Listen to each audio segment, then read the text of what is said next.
দেখুন, যৌন সক্ষমতা চরিতার্থ করার জন্য, যৌন পাওয়ার বাড়ানোর জন্য যারা ওয়ান টাইম খেয়ে নিজের শরীরের ক্ষতি করছে না, আমি আজকের ভিডিওটা তাদের জন্য তৈরি করেছি। ওয়ান টাইম লাগবে না। কোনো ওয়ান টাইম দরকার হবে না এবং কোনো পার্শ্ব প্রতিক্রিয়া নাই। এটি হোমিওপ্যাথিক ঔষধ।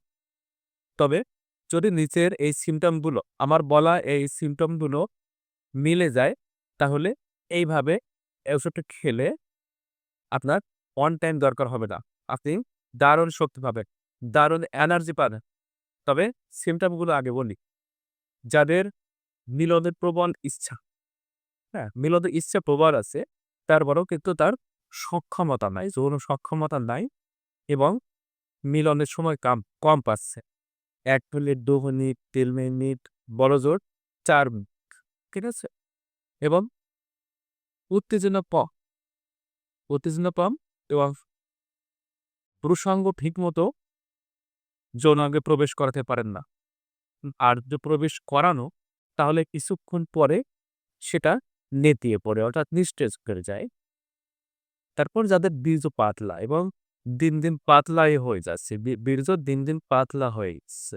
ঠিক আছে? এবং আ সবসময় এইসবের কারণে সবসময় একটা মানসিক অবসাদ, একটা বিষণ্ণতা সবসময় তার উপরে ভর করে থাকে।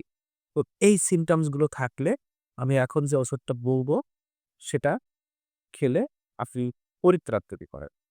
তো সেটা হচ্ছে এরকম যে মিলনের ১ ঘন্টা আগে, মিলনের ঠিক ১ ঘন্টা আগে, স্ত্রী সহবাসের ১ ঘন্টা আগে হোমিওপ্যাথিক ঔষধ ৫ ফা ৫ ফা খাবেন কিভাবে?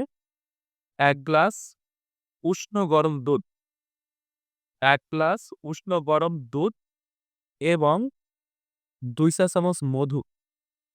ঠিক আছে? ১ গ্লাস উষ্ণ গরম দুধ এবং ২ চা চামচ মধু আর হোমিওপ্যাথিক ঔষধ ৫+৩ টা।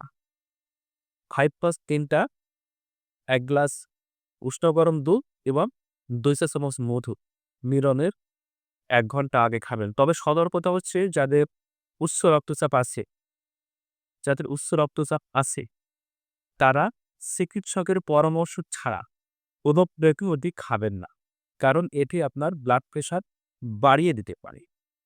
আর যাদের ডায়াবেটিস আছে, তারা মধু যোগ করবেন না। কারণ মধু আপনার রক্তে শর্করার পরিমাণ বাড়িয়ে দিতে পারে। আজকের ভিডিও এ পর্যন্তই। সবাই ভালো থাকুন।